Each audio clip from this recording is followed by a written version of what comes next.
Welcome to the CIVIC Sounds, a podcast by the American Corner Moi. Enjoy great conversations. All right, welcome to the CIVIC Sounds, a podcast by American Corner Moi, a platform on which we get the opportunity to talk about everything youth, leadership, governance, entrepreneurship, employability, and anything that we feel is of importance to us in the current society or whatever it is that is currently trending. My name is Cavin, Apodo, and today I would like us to look at something very, very interesting. Of course, what is the situation in our public universities? And of course, the role that the universities, student leadership bodies play in shaping our leadership and governance and all that. So today I'm speaking to a student leader, right? From Masinde Muliro University, a third year student. I'll give him the opportunity to introduce himself, and then kutoka hapo we'll just proceed with the conversation so that we see what happens. So listen in and enjoy. So Jim, just introduce yourself, tell us what you do, what you're studying, and the number of years. Okay, thank you, Cavin. My name is Juma Jim Hari, a student in Masinde Muliro University of Science and Technology. I'm a third year student doing computer science. I started doing computer science at a certificate level. I graduated. Right now I'm doing diploma. Then from diploma I'm gonna join degree. Yeah. Okay. So Jim, where did your story start? Like, where do you come from? I come from Migori County. Awende sub county to be specific. North Sakwa ward. Yeah, in a remote village called Kadera Luala. Okay. And so you studied in primary and secondary in Awendo, right? No. My primary education was in Estaro Academy. Is that? Estaro Academy. Where is that? In Ranen. Then my high school part was in Origo Boys High School. Origo is in which county? Homa Bay County. Okay. Yeah. So then after high school, I joined Masinde Muliro to do your certificate in computer science. Yeah. Okay. So of course you are a Luo, right? Yeah. Going to Masinde Muliro. Masinde Muliro is in Western. Yeah, in Kakamega. In Kakamega County. Is there some culture shock that perhaps you experienced? Maybe the kind of foods, the environment, the weather, anything? Yeah, actually, when I talk about maybe the weather, it really affected me. Yeah, the weather, but food culture, it's like we share. Luos and Luyas. Yeah. Okay. So talking about that, sometimes when like right now I know students are joining, first years are joining universities, and somebody has been taken all the way from Mombasa and then taken to Western to join a university. Do you think that is something that really even impacts their performance? Yeah. That culture shock, change of environment. Maybe this is somebody who has never lived outside the family setting. Yeah. Okay. On that, culture shock, it depends with the person maybe in the situation. Culture shock, to me, actually, I took it very positive. I took it as a chance to explore. Because I'd never been to Kakamega or to Western region. So I took it as something, maybe I was to explore, meet new people, new culture, dance isikuti, a lot of things, yeah. So it depends with the...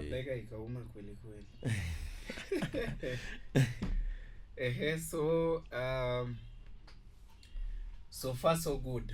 How is the diploma taking you? Good. When are you graduating? Next year, December. Okay. Yeah. Diploma is 2 years. 3 years. 3 years? Yeah. Well, that's a long time. Because I remember I was talking to someone in government, I think not too long ago, and they said that they've reduced the diploma years. It was initially 2 years, then wakaipeleka to 3. So wameipeleka to 3. Yeah. Walituambia wameipunguza to 1 year.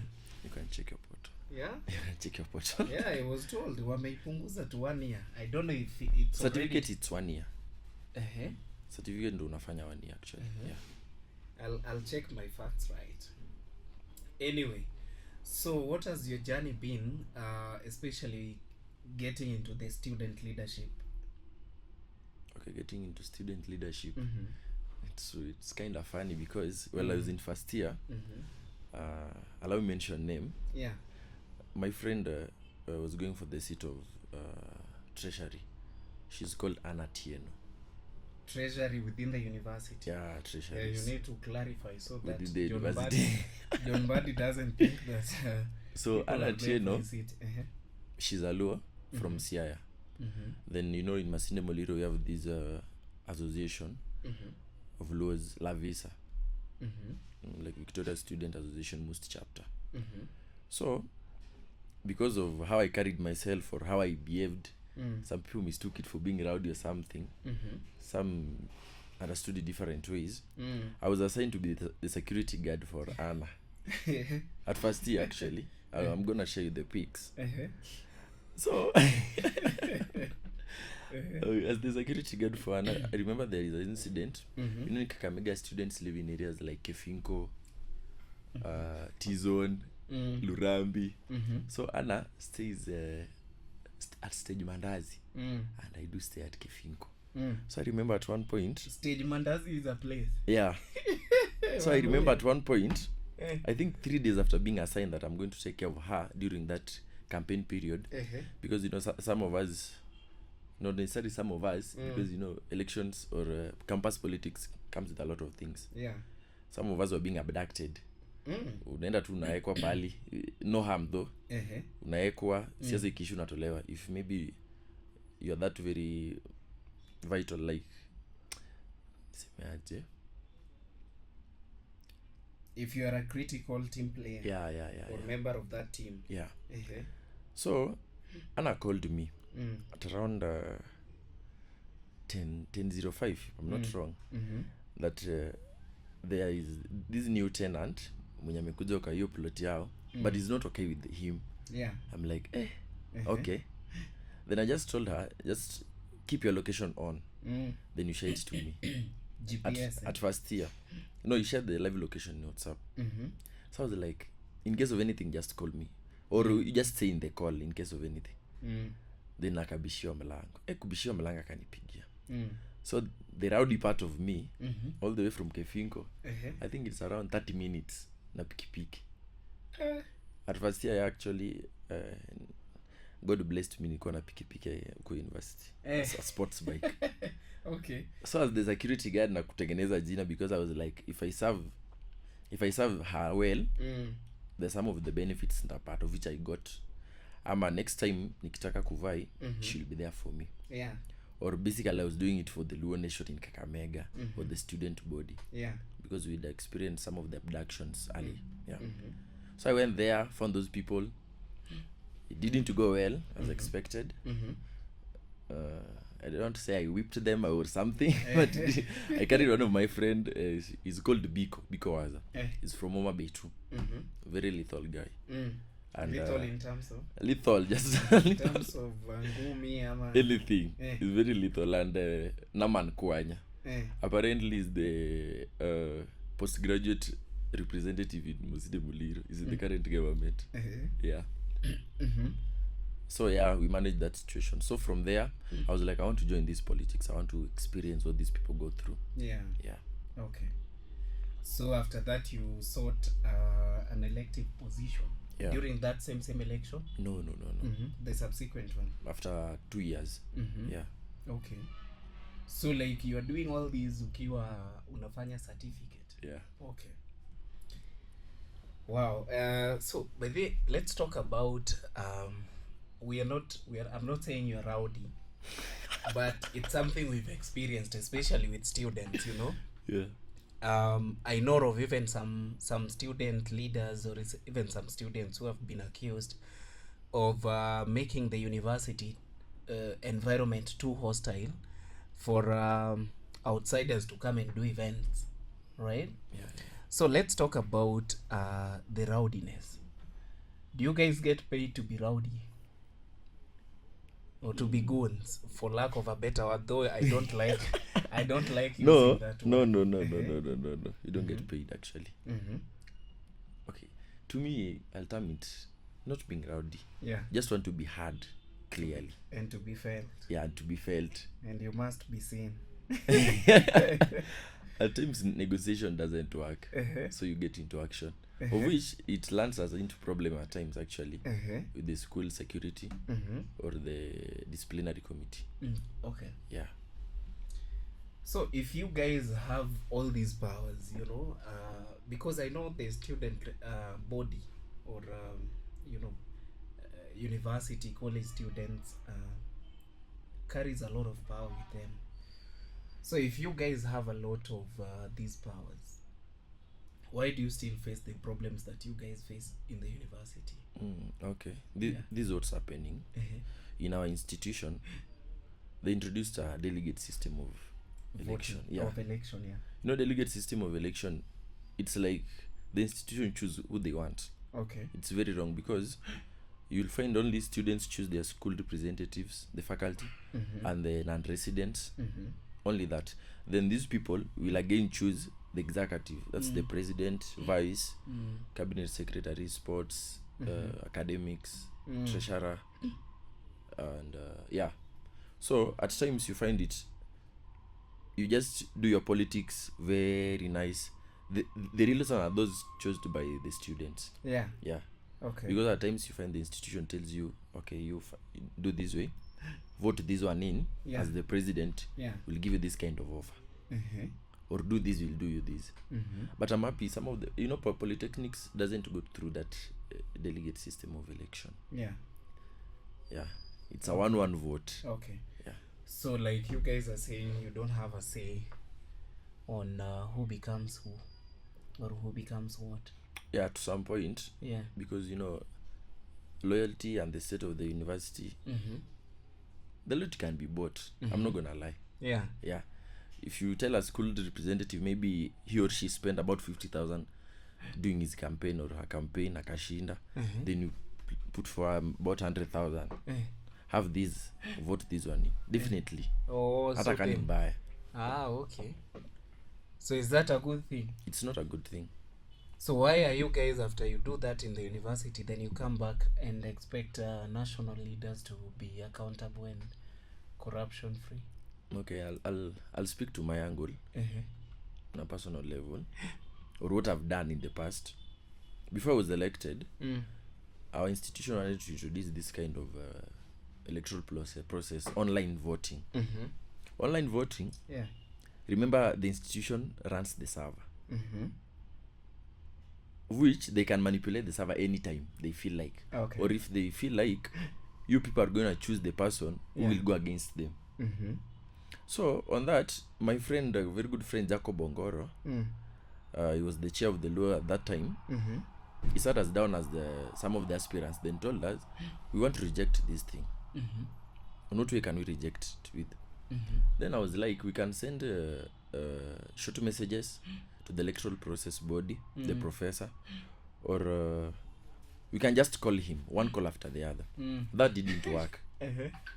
So one of my loyal supporters wrote a memo to the institution. You know, I was using a nickname called Kidi Kibudi. Jimhari Kidi Kibudi. I know. So there is another Ogina here. he wrote a memo to the institution, directing it to the VC, to the dean of students, head of security, and the one who was heading the electoral process. It was a warning that he should withdraw the term electoral process, that we're going to do it online. Of which it impacted one day after the release of the memo, because he wrote memo that Kidi Kibudi released it, but he was one of my supporters. Upon releasing that memo, I was called or summoned by the security officers in the school. If I know the memo or something that it's inciting students, I told them my name is Jim Hari, not Kidi Kibudi. That's one. Second of it all, whatever is stipulated in the memo is what the student wants. Why don't you give them? Then you witness any chaos, you come question me. So they had nothing against me, even on Ilitoka. Okay. Yeah, I was not penalized or something. Okay. Yeah. So to me, I think the best way is just you being you. Because we are all human beings. Yeah. Maybe someone can frustrate you because the position he has or she has in the institution. But later on, you just find a way. Okay. Yeah. So without mentioning names, Jim, what are some of the challenges that you can pinpoint, whether they are infrastructural, whether they are systematic, whether they are, whatever kind of challenge that you would mention that our public universities are going through? Okay. That is making maybe delivery not to be as effective as it should be. Okay. Some of the challenges, public or private, some of them undergoes is, number one is inadequate funds. Maybe to run day-to-day activity in the school, in the institution. To teachers or student-teachers ratio. Inadequate funds. Maybe when it comes to help allocations. Medical. Yeah. Medical, missing marks. That's common in almost all the institution. And when it comes to missing mark, inakujanga sijui niseme aje, in different ways. You may learn, read, do all the exams, pass, but uko na missing mark. Just because you never did something to someone. I'll get back to that shortly. I wrote them here. Mental health issues, social challenges, sexual harassment, accommodations, security for the outsiders who live outside the school premises. Yeah. Yeah. Okay. Wow. Thanks for the general point of view. So there is one you marked and said you will come back to it later. That is student. Missing marks, right? Yeah. So what about missing marks? Missing mark for the longest time. Yeah. I've been in the university or witnessed. Let me use an example of you. Maybe you're doing your certificate. You did it well. Yeah. You did all the cards, main exams. You have your marks in the portal. You have your card. It reaches a point where you want to graduate. You have to clear first with maybe the department. Yeah. Then you find you have a missing card, a missing mark, your card. Then you're like, I did this card, niko na the performance, I have the results. Then you start following up. You find maybe the lecturer that maybe was tutoring that particular topic or unit. Yes. Yeah. You have a personal difference with him as a boy. Then you feel like maybe he did this intentionally. By the time you are done with looking for these marks, the portal is already closed for clearing. Meaning you cannot graduate on that particular year. You'll wait for next year again The to following graduate. year. Another incident, lecturer-student affairs when it comes to ladies. Some of them take them too personal. They don't accept a no as an answer. As much as university or colleges or polytechnics is somewhere where we assume everyone is mature, above 18 years old, they can get intimate if they like. I don't care. But accepting a no I think is good. I have several leaks. It's just that I cannot mention names like you said. Of students complaining about certain lecturers in the institutions who maybe promised they'll do this and they didn't fulfill or want an affair with them. Then upon wakidecline, it turns to something else. You're told you want to graduate. If you want to graduate, meet me in my office. If you want to graduate, meet me in this particular lodge. So sorry, but these leaks that you have, are they in form of text? Are they in form of videos, audios? or how are they, like, how are these ladies able, don't show anything, but how are these ladies able to come and testify that lecturer so and so was able, wanted to sleep with me? Okay. Eh. We have a channel. Mm-hmm. It's called Must Gossip Club, Uh-huh. where we do post anonymous link, Uh-huh. where you can share your anonymous confession. Wow. Mm-hmm. Yeah. You just tap the link, then type whatever you want to type, confess it anonymously. Your info won't be revealed to anyone. Even the one managing the group cannot reveal your info. Yeah. Yeah, because it's anonymous. So from there you just find you find it clear, lecturer so want this and this with me, and some of them just open up. But I'm in a random conversation tell you mimi naistaki ule lecturer amenifanya hivi na hivi kwa gari yake. Some of them have audios. Yeah, I've witnessed a scenario where a lady has sued the institution for not graduating, yet she was to graduate. And what made her win the case is the evidence that she had, the texts, the audio recordings. Yeah. So after suing, what happened to the lecturer? Some of them are discontinued. Some of them are being suspended for a particular number of days. Okay. But you cannot know, these big men have connections. Yeah. Yeah. So the worst you can do, maybe get a party transfer. I'm discontinued for some time. Then arudi. Yeah. Wow. What a revelation that is. No wonder out here we hear that there are sexually transmitted grades. Yeah. So that thing is actually true. Yeah. So Jim, in your own opinion, like you see the moment maybe you've had to sleep your way to get the certificate, maybe you've had to sleep with the lecturers and all that. Do you think you're going to be a true reflection of that certificate? No. And do you think that could be one of the causes for unemployment? Because people have certificates, but they are not true reflections of those certificates. No. You'll causes of unemployment. There are several causes of unemployment. Yeah. I'm just saying, could that be one of them? That yes, I am a graduate, I have the certificate, but ukinipatia kazi, I can't do it because I don't have the knowledge. Okay. Because mimi I slept my way to get the certificate. This is what's happened. Assume you are the employer. Yes. I'm the employee. Yeah. You'll only know that I cannot do something or I cannot deliver what I ought to deliver. Yes. Yes. Before that you cannot. You can't tell. Yeah, uwezi jua huyu. Is he or she capable of doing this and this? No, I can know, by the way. Don't be lied to. Now let me tell you how that happens. Yeah. Okay. You see, if let's say we employ you in this building as an electrical engineer, right?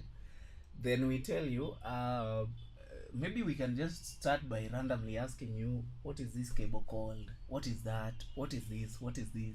If I want to transfer this light from this place to that place, what am I likely to use, A quicker session. We'll do it for a quicker session. Yes. So that practical session where you have to, or assessment, where you answer the practical questions. Sasa hapa hakuna theory. You're going to be revealed. Yeah. And they are going to see that you cannot do the work. You cannot deliver. Yeah. You see, that can be one of the causes. Yeah, true. Yeah, so what would you recommend? Because now that this is becoming an issue, because remember, it is our parents who pay the school fees for us. True. And some of our parents are not as well off. Some of them actually struggle. They toil. Some of them have to even forgo looking good. True, yeah. Some of them sometimes even forgo eating in order to accommodate us in these schools. Then a lecturer comes and says, if you can't sleep with me, you are not going to graduate. You see, in as much as, yes, you're messing me in terms of my time and all that, but you're messing up my parents the most. True. Because they'll have to continue paying my school fee. True. So what do you recommend should be done, and by who, so that at least we can put this thing to rest?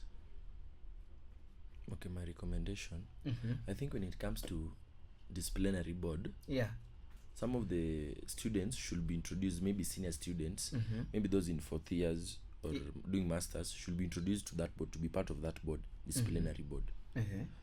Then we should constitute a committee that's independent within the institutions across the country, that's led by someone who is not a student leader in that institution, that maybe will collect the overall views of the student, then later present it to the student leaders. Not just student leaders, but student leaders who can stand for the students, who can say no to me no, or yes to me yes. Then after constitution, such a constitution, we sit down with the maybe the VC, because me, I prefer one-on-one interaction with the VC. I don't want going through someone, yeah, or the dean of students.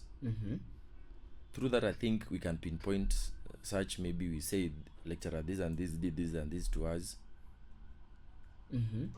Yeah, the proofs. I think through that, as much as hatutaimaliza completely, but we can reduce it. Okay. Yeah, because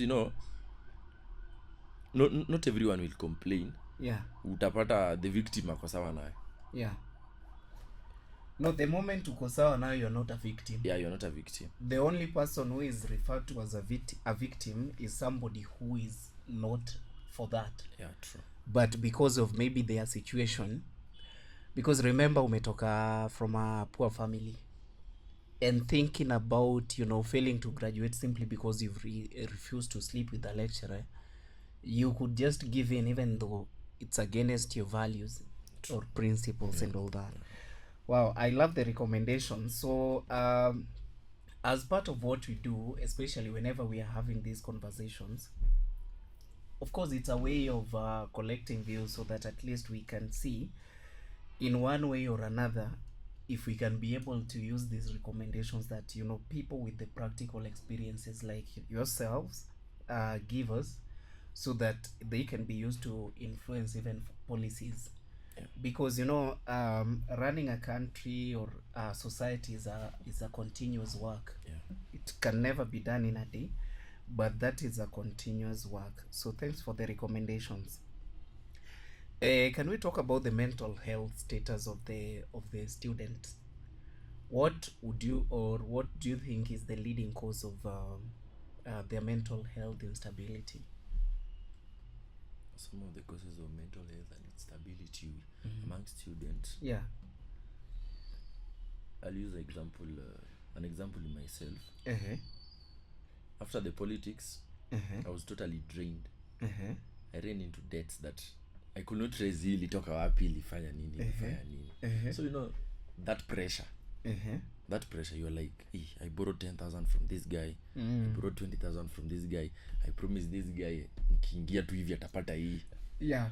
Then you later find out that what you expected is not what's actually on the ground. What you got. Yeah. Because as an executive mayor, you'll be getting paid around 7,000 per month. Then you're like, 7,000 times let me do it with 4 months, that's 28,000. Ndo ulipe mtu mmoja.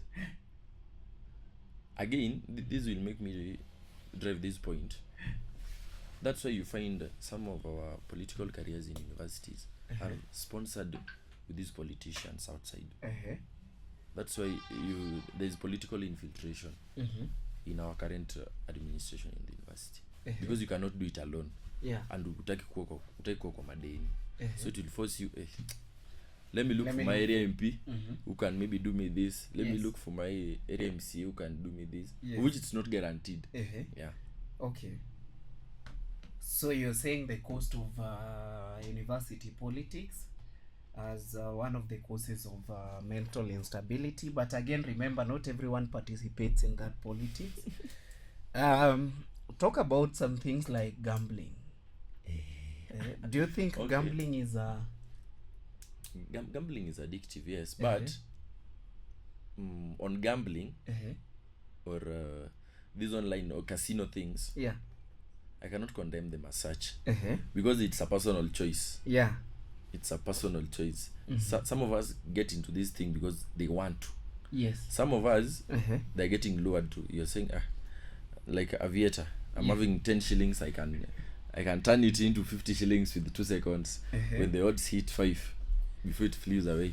So on that, I treat it as a personal decision. Yeah, it's a personal decision. Maybe after being addicted, you can risk your school fees. There's a scenario where someone was going through that, then he explained to a friend, I bet na school fee kituka hiyo.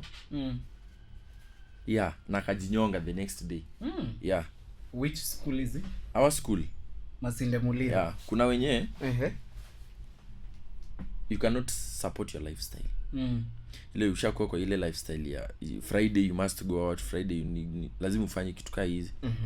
Then you find you cannot support your lifestyle. Then as a man ama kijana mdogo napata mama moja safi. You're like, you can do this and this for me. Mama ni mama mzee. Yeah. I'm a married woman. A student was hanged actually for that. Yeah, before we came for long holiday at around Lurambi. Was hanged? Yeah. By someone? Jamali mpata kwa nyumba yake akampiga nini. Akaekwa hapo. Yeah. We witnessed such. Okay. Yeah. So nile tu. So unasema peer pressure is a cause. Yeah, it's a cause of mental instability. Yeah. So what would you advise that comrade who perhaps is undergoing that peer pressure of maybe wanting to sustain a lifestyle that is not realistic? Be you. Yeah. And do you? You just be you. Utaipuka vitu mingi sana. Actually by the time I realize there is nobody that cares, ni wewe tu kwa hii dunia, I learned a lot. Because I can't remember early February. Kwa tu you're the same group must gossip that I'm telling you. Yeah. Someone, I don't know, someone just went there and wrote, Jimari ako na madeni sijui nini, sasa aanze kuzilipa, amepata hiyo kitu tunataka. And I visited one of the prominent people, walitupea pesa ya campaign. So they were like, alipewa pesa nini, mbona hajafanya? I was like, hey. So unajua people will want to know who's this Jimari. Hata kama ulikuwa umetulia tu. So from hapo stories zitakuja one after the other, after the other. Of which I consulted one of my friend. Yeah, he's a senior medic and evaluator. Peter Malala. Allow me to recognize him. Peter Malala told me the best thing you can do, wewe funga tu masikio. Ana ufanye wewe. Kama ni kulala njaa, wewe kuja hapa tutakula. Hiyo story ishi. Yes. Usichukue kitu ya mtu because you want to do this. Usifanye because unataka kufresha nani. Around 2-3 weeks I was stable back to my foot. Yeah. Okay, and you were able to pay the debts? Mimi sikuwa na deni ya mtu. Haukuwa na deni? Ile tu okay, what happened is yeah, me and you, you're part of my team. I'm like I want to go visit this particular politician. I need this certain amount of money. We hire a car fuel, then we go meet him or her. From hapo atatupea. Then you are like, mimi niko mbaya. Mimi ndo niko na haja. I'll be like, let me try and source, maybe call my parents back at home wanitumie. From hapo tukaenda na wewe. Then usikie alinitumia 50,000. Na wewe mwenye tulia na wewe sikukupea. And I have things to take care of too. Unaona? So from hapo there's this division kwa committee yako. You're like, hapana. Huyu tumeenda na yeye, tumefanya hivi na yeye, amepewa hii pesa nini. Yeah. Okay. Wow, this is interesting, man. This is so interesting. And I love it. So let's talk about lack of resources. And this includes the student-teacher ratio that we were talking about in the university. So what are some of the alternative ways that you think universities can be able to raise resources as opposed to just depending on the government or even donors? What are some of the alternative ways through which universities, especially public universities, can be able to raise resources to ensure that they are effectively running? Okay. That's a good one. A quick assertion that I did. There's a certain amount of money a student is required to pay before the government allocation. na hiyo pesa most of the schools kama ujalipa utafanya exams. Yeah. Area government ijalipwa na yako umelipa, hiyo utafanya exams. Yeah. And allocation when it comes to government, to some point I cannot blame the current government. Though I'll blame them, but to some point I cannot blame them. Because we have corrupt individuals in the institution. Where money is allocated to do particular thing, wanna loot. You see? So maybe we are crucifying the government. Yeah. Maybe. I've used the term maybe. Maybe. Optional. Maybe. Maybe we are crucifying the government. Yeah. If the money has been allocated. Yeah. So I think the best way is again just create a committee where pesa ikishatumwa wakifanya audit tujue shule ilipewa hii pesa at this particular year. Yeah. This particular amount for these particular events. Such that as students, as much as we are students, because we are the ones suffering, the lecturers who shall graduate, they have a life, we keep our institution on check. Hii pesa ni hii ilifanya hii. Kama si hivyo piga kelele. Okay. Right now we can communicate online. We can write to the president or to the office of the president ama to the minister of education. Hata 1000 messages atago. Uwezi niambia atakosa kuona hiyo. Ataona. Yeah. Okay. So as long as the students are paying their part that is required, I don't think the university should complain. The only complaint that we should hear from the universities, of which I'm happy, is when they want to be a reduction on the money allocated. Hiyo na ni mbaya. Okay. Or you find a situation where like this year tumepewa around 6,000 students, 6,000 plus students. Yeah. Then you want to be allocated pesa ya 4,000 students that you allocated the other year. That's very wrong. Okay. Yeah. Meaning pesa inafaa iende na the allocation of students mmepewa na KUSUPS. Okay. Yeah. Okay. I love that. Okay. It's very interesting, and sometimes it's just good when you talk to someone who has like first-hand experience, because maybe the challenges of the universities back then could not be the same to the challenges that you guys are currently facing. I know you also serve in the, is it Migori? Mikuksa. Yeah. That is Migori? Migori County University and College Students Association. And College Students Association. So let's talk about what do you think is the critical role that these university or these student associations play in shaping our national politics and even governance. Okay, my view. Just go straight to my view. Yeah. Because I'm a member of Mikuksa. Yes. And I've seen what Mikuksa has did in our county. Though some of these our counties are around 46 counties doesn't have that stable student association. Our county has Mikuksa. Yes. I think through the office of the president, Cavin, we've kept our county government on check, such that the funds, bursaries, ngafio, women rep, CDF, through the office of the president and the chief of staff, zinafika shule on time ama in time. Zinafika shule on time, yeah. Such that tunapata a student, because as we're being allocated about 4,000, 5,000 bursary. By the county or by ngaf? By the county ama ngaf, so it depends when you apply ukapata. But maybe usually apply the CDF.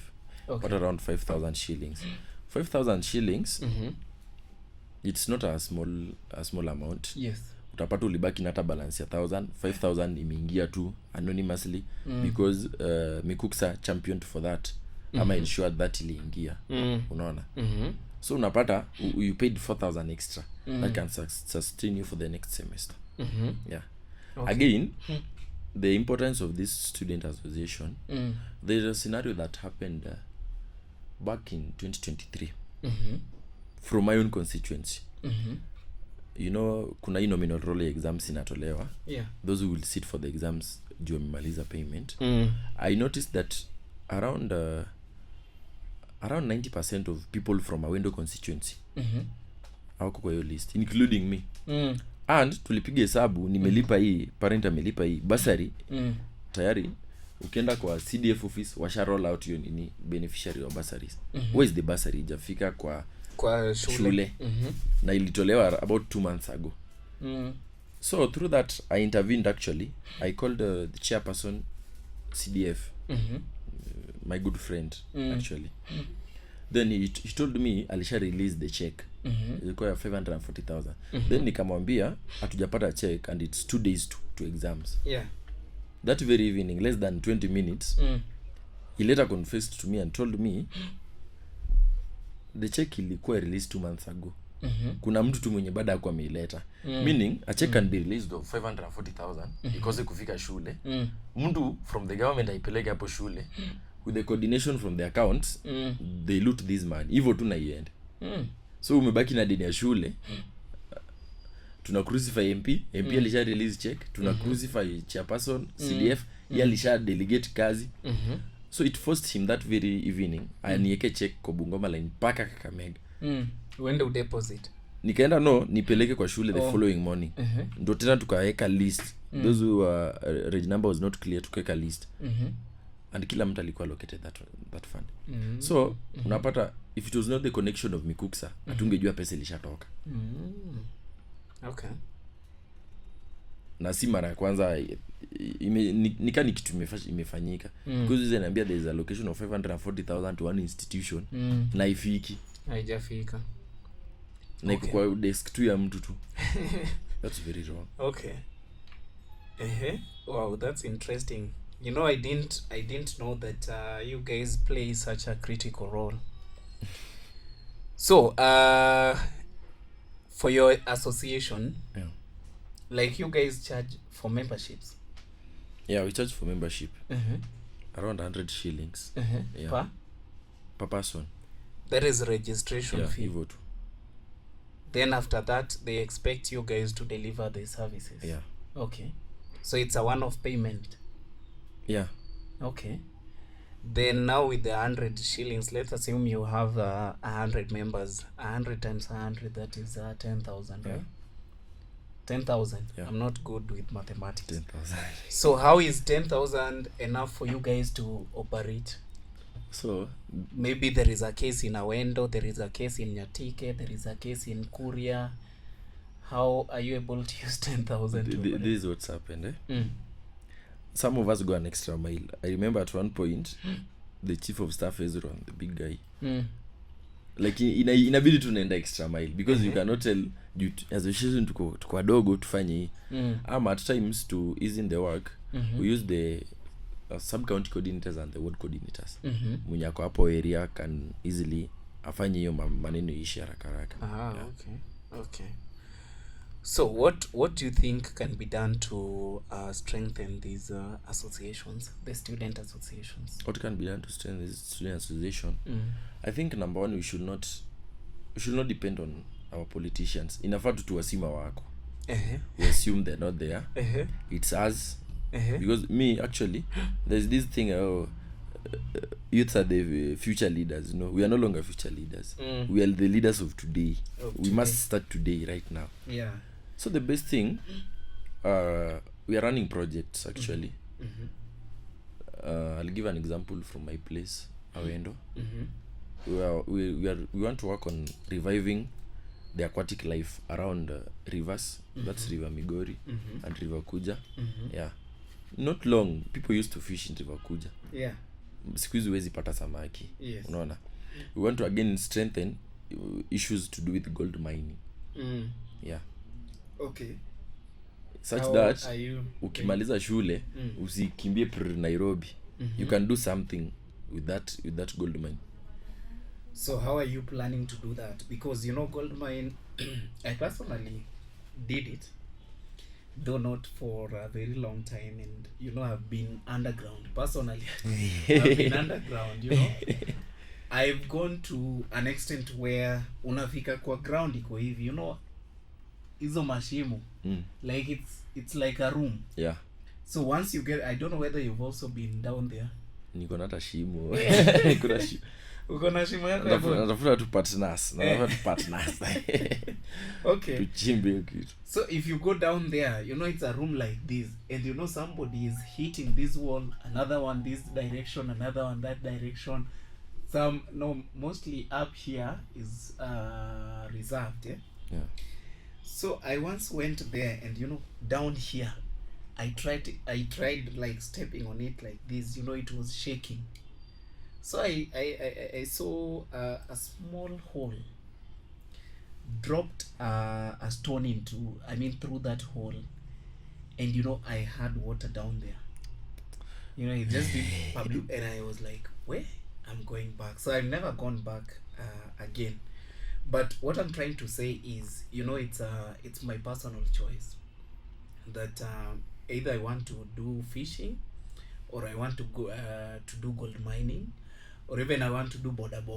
Yeah. You know, so how are you going, or what are you going to do differently to at least convince these people that this is a lucrative employment creating activity? Okay, that's a good one. Yeah. The simplest way or the best way you can do it is use the resources that we have.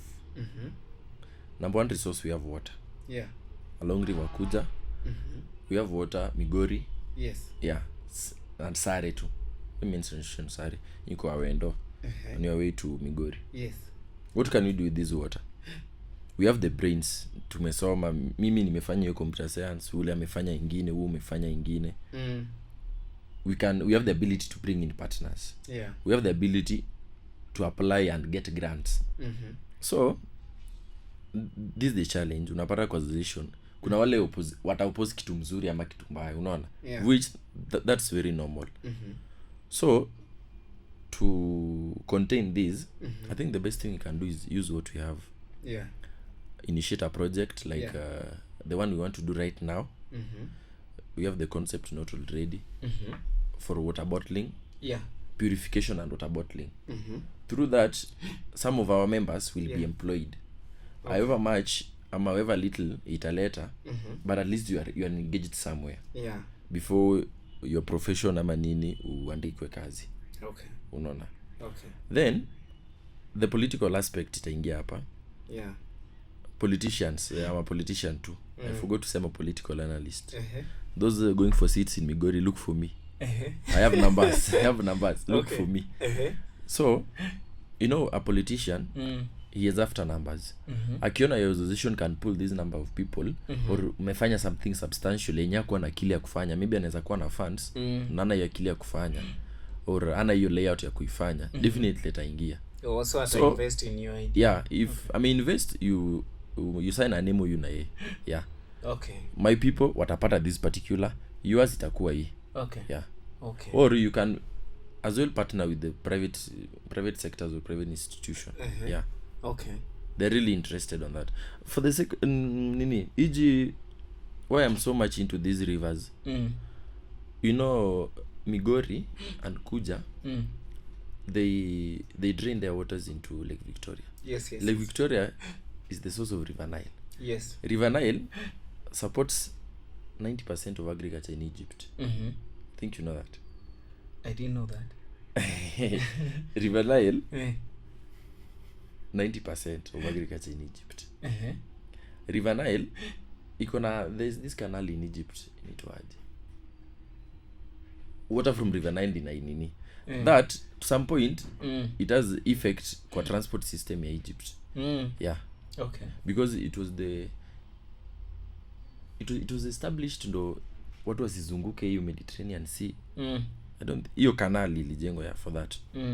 But so you know, the association who really cares about the life of River Nile. Yeah. Isiende kikufa. Okay. Isikuwe contaminated. Such association wakinotice the source of River Nile ni Lake Victoria yenye iko countries tatu, Kenya, Tanzania, Uganda. Definitely they'll chip in if you have a good concept. Okay. Yeah. Wow, I love that, and I would really be interested to be part of that particular project. Jim, thank you so much for everything that you've been able to share with us, and of course our audience. So maybe just one word as we close this. Just one word. One word. Yes, just one word. Trust in God, be you. Okay. Yeah. Be you and trust in God. Thank you, guys. Thank you, Jim, for your time, and I hope we'll create more time and talk about some of these issues as time goes by. That was our time. My name is Cavin Apodo, and this is the Civic Sounds by American Konamoy. See you in the next episode.